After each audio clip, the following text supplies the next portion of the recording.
Yako wapi mapenzi ulioniahidia? Wako wapi watoto ngelinizalia? Hakuna anayejua maumivu wala mateso ya moyo wangu.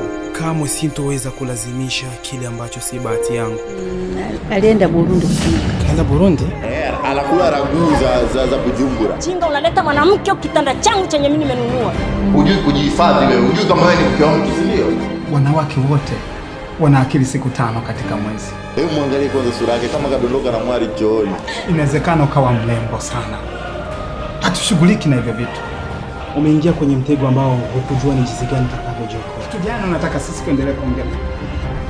Ishu ya pombe nilikuwa mlevi. Sikukataza pombe usinyweke. Natembea nikitamba huko barabarani kwamba mtoto wangu ni star. Utastar Burundi. Hivi unaweza ukanipa mfano wa mtu mmoja tu ambaye amewahi kupata mafanikio kwa sababu anafanya movie nchini kwetu Burundi? Mama Burundiano. Nayo yafanya mimi. Mama unatoka na watoto wadogo? Panga monoko na yoyo yuma. Maneno gani? Bwana Mama Burundiano tu.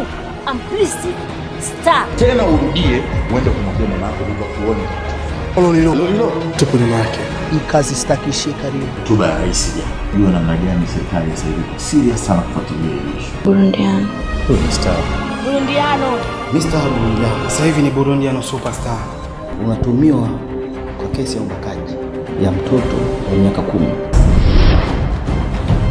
Nagombana na mamangu kila siku kisa wewe. Huyu mwanamke ndo ananiweka mimi mjinga. Wanaona mimi mbao sana. I need my house, I need my car, I need everything. Kwanza ulikufikiri shule kazi. Ningenyongwa. Anafaa kunyongwa. Mimi ni mtu ambaye ninajiheshimu. Kwa nini nifanye kitendo cha ukatili kiasi kile? Kuna mtu ambaye analo neno la kusema. Wewe ni mtoto wa kike, hapo sitoshe mtoto wa Buyenzi.